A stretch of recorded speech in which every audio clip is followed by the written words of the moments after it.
도둑이 두고 간 사다리. 글쓴이 엄상익 변호사. 황석영 작가가 방송에 나와 최근 논란이 되고 있는 뉴라이트의 식민지 근대화론에 대해 이렇게 일침을 놓았다. 그냥 쉽게 말할 수 있어요. 우리 집에 도둑놈이 들어왔는데 이자가 담에다 사다리를 걸쳐놓고 들어와서 물건을 훔쳐간 다음 사다리를 두고 간 거야. 그게 식민지 근대화론이지. 이런 명쾌한 걸 가지고 무슨 이데올로기화가 필요해? 나 역시 대학 시절까지 교과서에서 그리고 고시 과목이었던 국사 논문들을 보면서 그렇게 생각했었다. 나이 40이 넘어 친일관계 법률 소송을 하는 과정에서 우연히 식민지 근대화론을 주장한 안병직 교수의 책을 보았다. 안병직 교수는 이렇게 말하고 있었다. 36년간 일본이 투자했던 것을 점령자인 미군에게 모두 빼앗긴 채 한국에 고스란히 두고 갔다. 투자한 걸 모두 뺏긴 일본이 과연 한국을 수탈한 것일까? 일제의 수탈론은 객관적으로 다시 평가할 필요가 있다. 그는 1924년과 25년 조선이 무역 흑자를 낸 통계를 제시했다. 일제시대 조선의 경제 성장률이 상승했다는 것이다. 1930년대는 어땠을까? 나는 일제시대에 발간되던 한글 시사 잡지 삼천리의 1939년 4월호를 읽었었다. 사회주의자 인정식은 그가 기고한 논문을 통해 이런 사실들을 적시하고 있었다. 일본의 지배를 통해 조선민족의 일상생활이 구한말보다 향상됐다. 1930년대 일본의 만주 침략에 따른 만주붐이 조선인들을 들뜨게 했다. 조선 민중은 일본이 만주에 이어 중국 침략을 통한 복리와 번영을 기대하고 있다. 이런 것들이 민족적 저항을 누그러뜨리고 있다. 전반적인 경제 상승과 국민 생활의 향상을 말하고 있다. 도둑이 무엇을 훔쳐가지고 갔을까? 물질을 가지고 갔을까? 영혼을 빼앗긴 것일까? 국권은 도로 찾았다. 거꾸로 도둑 맞았다고 절규하는 일본인들의 기록을 본 적이 있다. 일제 초 이민 정책에 따라 한반도로 건너와서 30여 년간 살던 가난했던 일본인들이 있다. 그들은 잡화점이나 음식점 등을 하면서 돈을 모아 논밭을 사고 집을 짓기도 했다. 아이를 낳아서 키웠다. 그들은 한반도에 뿌리를 내린 것이다. 그들에게는 일본이 오히려 낯선 타향이 됐다. 일본이 전쟁에서 졌다. 점령군은 그들의 모든 재산을 빼앗고 일본으로 쫓아버렸다. 그들은 막상 돌아갈 곳이 없었다. 패전한 일본은 그들을 보호할 능력도 없었다. 그들은 아무리 전쟁이라도 민간인이 투자한 재산을 빼앗는 경우는 없다며 권리를 인정해 달라고 했다. 미군 당국은 그걸 거부했다. 뺏은 재산을 한국인들에게 주었다. 그들은 도둑은 아닌 것 같다. 한반도는 도둑인 일본이 사다리를 담에 걸치고 넘어와 뭔가를 훔쳐간 남의 집이었을까? 일본은 법을 고쳐 한반도를 아예 북해도나 큐슈처럼 그들 본토의 한 행정구역으로 삼았다. 한반도를 영원한 그들의 집으로 만들려고 한 것이다. 미국이 텍사스나 캘리포니아를 점령해서 미국화한 것과 비슷하다고 할까? 그들은 새로 얻은 그들의 집을 단단하게 수리했다. 원래의 집보다 훨씬 공들여 인테리어를 하기도 했다. 일본이 한반도에 철도를 깔고 공업지대를 조성한 것 등이 그렇게 보인다. 만주 중국을 겨냥한 그들을 위한 투자였겠지만 그랬다. 한반도에 있는 모든 조선인들이 일본 국적이 됐다. 일본 국적이 되는 데 대해 거족적인 저항이 있었을까?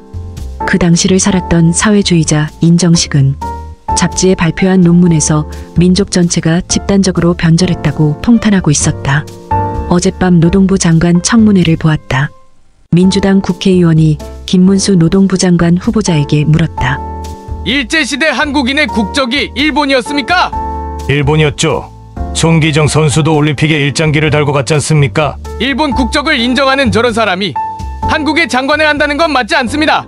국회의원이 소리소리 지르고 있었다. 이보세요. 힘이 없어 나라를 빼앗겼습니다. 임시정부는 말 그대로 임시였습니다. 국토도 없고 국민에 대한 지배력도 없었습니다. 국적이 임시정부란 말입니까? 현실은 현실로 인정해야죠. 청문회장이 소란스러워지고 휴정이 된 채 끝이 났다. 안병직 교수는 책에서 우리가 감정적인 민족주의에서 벗어나자고 했다. 이데올로기에 사로잡혀 이론을 가지고 현실을 설명하려는 편향된 역사관을 고치자고 한다. 황석영 작가의 도둑사다리와 국회 청문회에서 우리 내면의 분열 증세를 보는 것 같다. 일본이 따지고 들 때 냉정하고 이성적으로 반론과 근거를 제시할 수 있도록 국민 정신이 한 단계 올라야 하지 않을까?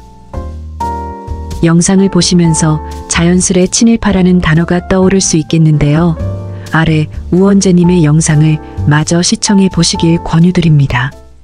그런데 자연스러운 의문이 생깁니다. 나라를 잃은 당대의 상황에서 과연 친일파는 무조건 나쁜 사람일까? 아니, 애초에 친일파라는 건 어떻게 정의되는 걸까? 일제강점기 35년, 그 시기 동안 조선인의 의식 세계에는 어마어마한 변화가 있었습니다. 절대 왕권과 양반들이 만든 신분제 굴레 아래서 수동적인 삶을 살아온 대부분의 조선인들은 개화기와 일제강점기를 거쳐가며 세상이 뒤집히는 경험을 했고, 새로운 환경에서 적응하고 살아남기 위해 단기간에 근대 문물을 이해하고 흡수해야 했습니다. 조선인들의 시대 정신이 바뀌고 패러다임이 전환되는 시기였던 거죠. 그렇다면 이 전환기 이후에 성인이 되었던 사람들은 어땠을까요? 세상을 인식하는 나이쯤 되었을 때 이미 조선이라는 나라는 사라져 있고, 일본은 내선일체를 추진하며 조선인을 일본인으로 만들고자 했습니다. 당시 젊은 한반도 주민들에게 조국은 어디였을까요? 조선이었을까요? 일본이었을까요? 아니면 그 사이 어딘가였을까요? 이러한 한반도의 새로운 세대들은 35년이라는 기간을 일본이라는 나라의 황국 신민으로서 살았습니다. 30대 중반에서 40대 후반, 일반적으로 직업이 있고 배우자가 있고 자식이 있거나 심지어 손자 손녀가 있을 나이죠. 자신의 삶은 물론 가족 구성원의 생계를 책임지던 가장들이었습니다. 그들에게는 열심히 살아갈 책임이 있었습니다. 그게 바로 먹고 산다는 거니까요. 그 시대를 살아보지 않은 우리는 민족주의적 관점에 따라 그 시대를 치열하게 살아간 사람들에게 함부로 친일파라는 딱지를 붙이곤 합니다. 그런데 애초에 친일파라는 게 뭘까요? 일제에 부역한 사람? 역사적 사료를 살펴봐도 수많은 조선인들이 일본 정부의 관료나 군인이 되고자 노력했습니다. 모집 공고가 올라오면 어마어마한 경쟁률을 기록했죠. 조선 출신의 2등 시민으로서 자신의 팔자를 뜯어고치고 안정적인 삶을 살기 위해 가장 쉬운 길이었으니 당연합니다. 우리는 그런 그들이 일제에 부역했다는 이유만으로 함부로 손가락질할 수 있을까요? 이 중에서도 유독 악질적인 친일행위라는 사람만을 친일파로 정의한다고 하더라도 악질적이라는 건 어떻게 구분할 수 있을까요? 오늘날 대한민국은 역사교육을 할 때 과거를 선과하게 대립으로 가르칩니다. 정의로운 독립운동가들과 사악한 친일파들, 이런 단순하고 편협한 시각은 너무나 잔인합니다. 모든 사람이 조국과 민족을 위해 총폭탄을 들고 싸울 수는 없습니다. 절대 다수의 범인들과 소시민들은 그저 조선인으로서 주어진 상황에 맞춰 일상을 충실하게 살아갔을 뿐이죠. 사실은 그 모두가 격동의 시기, 조선인으로 태어나 가혹한 운명을 짊어지게 된 시대의 피해자였을 뿐입니다. 선인과 악인 그 사이 어딘가에서 끊임없이 고민하고 타협하고 갈등하면서 살아갔죠.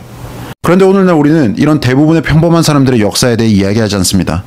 마치 어린아이가 보는 만화영화처럼 역사를 그저 정의의 용사들과 악당들의 서사로 바라볼 뿐입니다.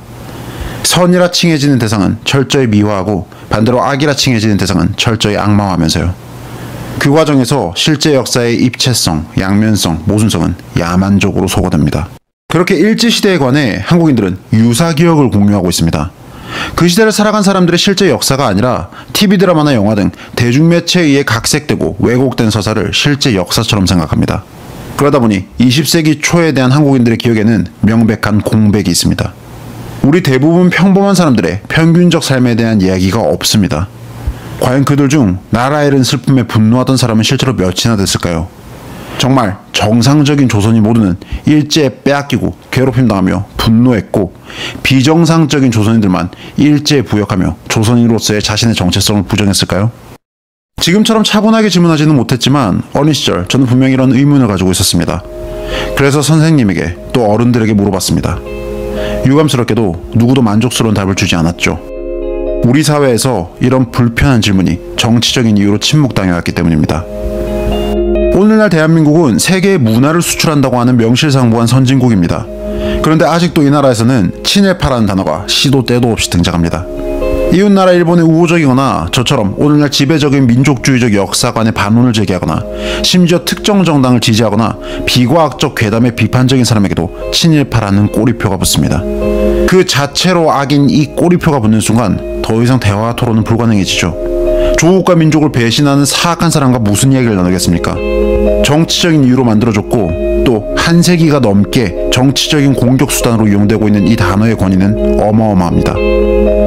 빨갱이라는 단어는 87체제 확립 이후 더 이상 호소력을 갖지 못하지만 친일파라는 단어만큼은 아직까지도 상대를 배신자이자 적으로 만들어버리는 위력을 가지고 있습니다. 오늘날 대한민국의 실질적 위협을 가하고 있는 적은 북한이고 일본은 이런 위협에 맞서 협력하는 우방국인데도요. 저는 제가 대한민국이라는 나라를 진심으로 사랑하는 애국자라고 생각합니다. 많은 문제를 가지고 있지만 분명히 이 나라는 세계적으로도 유례가 드문 눈부신 발전사를 가진 나라입니다. 그 역동적이고 드라마틱한 역사를 공부하다 보면 이 국가의 일원이자 주인으로서 감동하지 않을 수 없습니다. 그리고 이런 자랑스러운 역사를 일으켜온 건 바로 자신의 삶을 전진시키고자 열심히 살아간 우리 조상 개개인들이었습니다. 극소수 독립운동가라는 특이한 사람들을 미화하기 위해 대다수의 조상들을 그저 수동적이고 나약하고 빼앗기고 괴롭힘 당해오기만 한 피해자로 격화시키는 역사관을 거부하는 이유입니다. 이 논리에 따르면 미국이 히로시마와 나가사키의 원폭을 떨어뜨려줄 때까지 우리 조상 절대 다수는 그저 나약한 피해자였거나 친일파 배신자였을 뿐이라는 말입니다. 이런 역사관이야말로 정말 반민족적이라고 생각합니다. 무려 2023년입니다. 친일파 타령 이제는 그만할 때도 되지 않았습니까?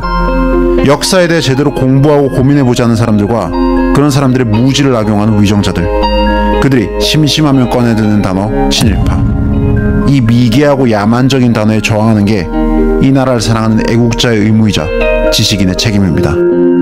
우리 이제 좀 깨어납시다. 구독, 좋아요로 아기 거북이의 성장을 응원해주시면 고맙겠습니다.